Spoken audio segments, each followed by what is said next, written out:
Welcome to the incredible journey of Queen Esther, a story of bravery, faith, and divine intervention. This tale, set in the heart of the Persian Empire, is one of the most cherished stories in the Bible. Let's explore the life of an orphan Jewish girl who rose to become queen and saved her people from annihilation. Our story begins with a young girl named Hadassah, known to history by her Persian name, Esther. She was an orphan, raised by her cousin Mordecai, who loved and cared for her as his own daughter. Esther was known for her beauty and grace, but it was her inner strength and faith that the Jewish people lived in Persia after being exiled from their homeland. Despite their displacement, they maintained their faith and traditions, hoping for deliverance and a return to their promised land. As we begin our journey, we find ourselves in the grand city of Susa, the heart of the Persian Empire, where our story will unfold. King Xerxes rules over a vast and wealthy kingdom, but his throne is not as secure as it seems. Our story continues in the opulent courts of King Xerxes, a ruler whose empire stretched from India to Ethiopia. Known for his grandeur and ambition, Xerxes loved to display his wealth and power. Meet King Xerxes, a monarch both revered and feared. His pride and desire for glory would soon set the stage for our tale. In the third year of his reign, Xerxes held a feast lasting 180 days for all the princes and servants of his empire. The culmination of this celebration was a grand banquet in the palace gardens. Queen Vashti, known for her beauty and dignity, hosted a banquet for the women of the palace. In a moment of revelry, Xerxes ordered Vashti to appear before his guests, wearing her royal crown to display her beauty. Vashti, however, refused to be paraded before a drunken crowd. Her defiance was unprecedented, and the king's fury was swift. The king, humiliated and enraged, sought counsel from his advisers.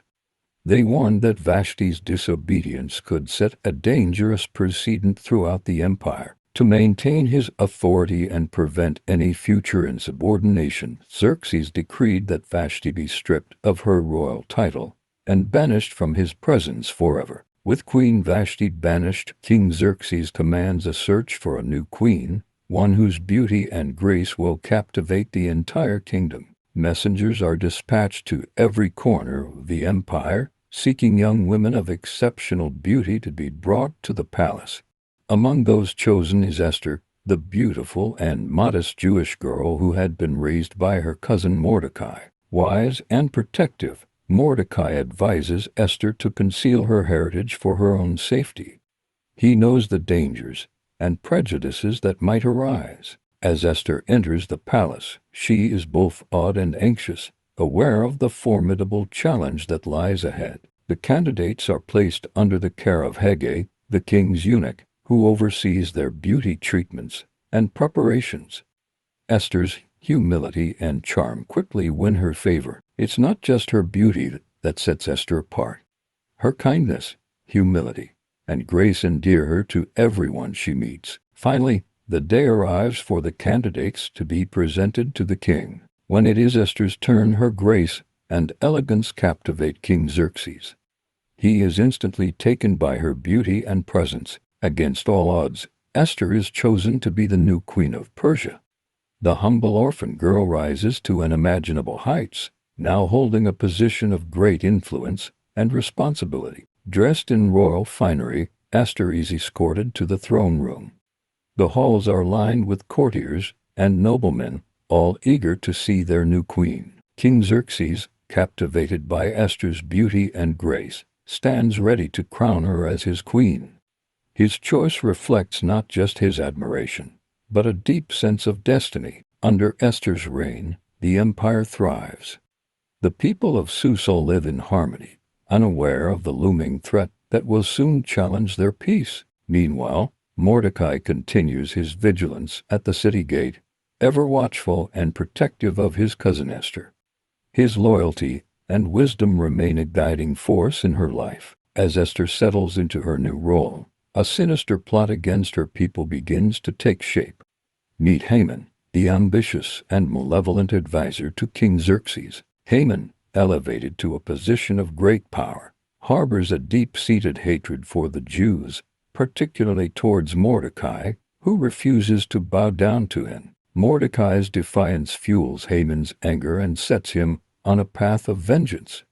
Haman's pride is wounded, and his rage demands a harsh retribution. Haman devises a plan to annihilate the entire Jewish population in the Persian Empire. He approaches the king with a deceitful proposal, masking his true intentions. Convincing Xerxes that the Jews are a threat to the empire, Haman secures the king's approval to issue a decree for their destruction. In a moment of grave consequence, Xerxes hands over his signet ring to Haman, granting him the authority to seal the decree. The decree is sent out across the empire, declaring that on a specific day all Jews are to be destroyed. Fear and anguish sweep through the Jewish community as they realize the peril they face. Mordecai, upon hearing the decree, dons sackcloth and ashes, a sign of deep mourning and despair. His heart is heavy with the burden of his people's impending doom. Within the palace walls, Queen Esther remains unaware of the plot against her people. The fate of the Jews rests on her shoulders, though she does not yet know it. As the decree of destruction looms over the Jewish people, Mordecai's heart is heavy with despair.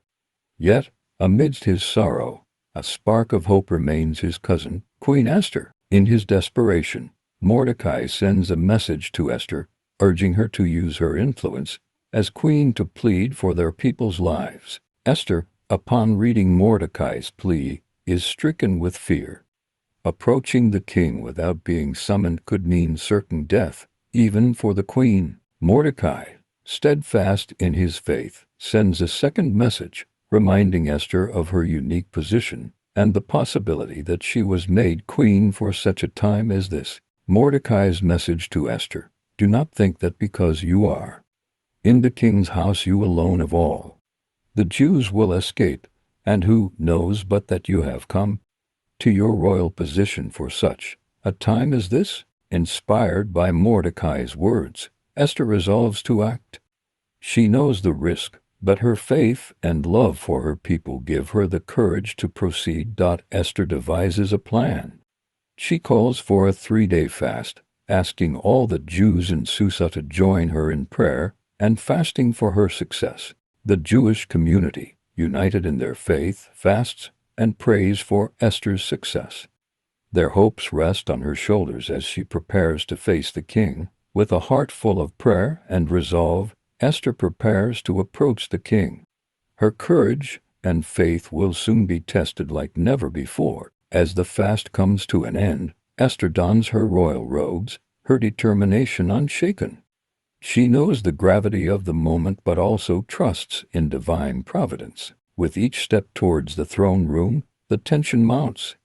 Uninvited, she risks her life, for it is known that anyone who approaches the king unsummoned may face death. King Xerxes, engrossed in his royal duties, is unaware of the dramatic moment unfolding as Esther draws near. With bated breath, the court watches as Esther steps into the throne room. The air is thick with anticipation, her fate hanging by a thread. In a moment of divine grace, Xerxes extends his golden scepter to Esther, sparing her life and allowing her to speak. Grateful for the king's favor, Esther invites Xerxes and Haman to a banquet she has prepared. She knows that timing and patience will be crucial in revealing her true request. Haman, feeling honored by the queen's invitation, eagerly anticipates the banquet, oblivious to the fate that awaits him. At the banquet, Esther remains poised and attentive, carefully waiting for the right moment to present her plea. She invites them to a second banquet, prolonging the suspense. Esther spares no effort in preparing the banquet, ensuring it is a night to remember. Every detail is meticulously arranged to impress the king and Haman. As the king and Haman arrive, Esther's heart races with anticipation. She knows the critical moment is approaching. The feast is a success, with the king in high spirits. Esther's patience and tact have set the perfect stage. King Xerxes, pleased with Esther's hospitality, inquires about her true request. offering her anything she desires, up to half his kingdom. With a composed demeanor, Esther invites the king and Haman to another banquet the following day, promising to reveal her request then. Haman, intoxicated by the queen's favor, leaves the banquet filled with pride and arrogance, unaware of the impending twist. However, Haman's mood darkens as he encounters Mordecai, who once again refuses to bow. Consumed by rage, he resolves to hasten Mordecai's demise. Spurred by his wife and advisors, Haman orders the construction of gallows, intent on executing Mordecai the very next day. His hatred blinds him to the peril he faces. In a twist of divine intervention, King Xerxes finds himself unable to sleep. Seeking distraction, he orders the royal chronicles to be read. As the chronicles are read, the king is reminded of Mordecai's loyalty in thwarting an assassination plot. He realizes that Mordecai has not been rewarded for his bravery. Moved by a sense of justice, Xerxes calls for his advisors, seeking to honor Mordecai for his service. Meanwhile, Haman enters the court early, intending to request Mordecai's execution. Unbeknownst to him, the king has other plans. Xerxes, without revealing names, asks Haman how to honor a man the king wishes to reward. Believing the honor is meant for himself, Haman suggests an elaborate ceremony. In his arrogance, Haman describes a grand honor. The man should be dressed in royal robes, mounted on a noble horse, and paraded through the city streets with proclamations of the king's favor. To Haman's shock and dismay, Xerxes commands him to bestow this honor upon Mordecai. The irony is bitter, as Haman is forced to exalt the very man he sought to destroy. Haman, consumed by humiliation and rage, leads Mordecai through the city, proclaiming the king's favor upon him. The people of Susa watch in astonishment at the unexpected turn of events. As Haman sees with indignation preparations for Esther's second banquet proceed, the final confrontation is near. At the second banquet, Esther knows the time has come to reveal her true request. The atmosphere is charged with anticipation. With courage and grace, Esther reveals her Jewish heritage and pleads for her people's lives, exposing Haman's wicked plot. Xerxes, enraged by Haman's treachery and deception, storms out to the palace gardens, grappling with the magnitude of the betrayal. In a desperate attempt to save himself, Haman throws himself at Esther's feet, pleading for mercy, but his fate is sealed. Xerxes returns to find Haman begging at Esther's feet. Misinterpreting the scene as an assault, he orders Haman's immediate execution. In a twist of poetic justice, Haman is hanged on the very gallows he had built for Mordecai. With Haman's execution, the immediate threat has been removed. Yet, the decree for the annihilation of the Jews remains in effect, casting a shadow over their relief. Esther and Mordecai, determined to save their people, approached King Xerxes with a plan to counteract Haman's deadly decree. Moved by Esther's plea and Mordecai's wisdom, Xerxes empowers them to write a new decree in his name, giving them his signet ring to seal the royal edict. The new decree, sent swiftly throughout the empire, grants the Jews the right to defend themselves against any force that seeks to harm them. Across the empire, the Jewish people receive the news with mixed emotions, preparing to defend their lives and their heritage. On the day appointed for their destruction, the Jews gather in unity and strength, ready to protect their families and their future. With courage and determination, the Jews defend themselves against their attackers, emerging victorious. Their faith and resilience turn the day of potential doom into a day of triumph. The victory sparks celebrations throughout the empire.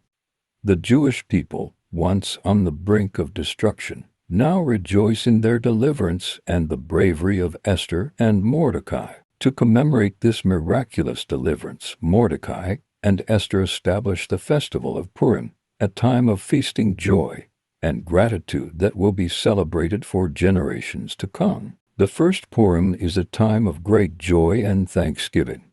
The Jewish community gathers to celebrate their survival and the faith that guided them through the darkest of times.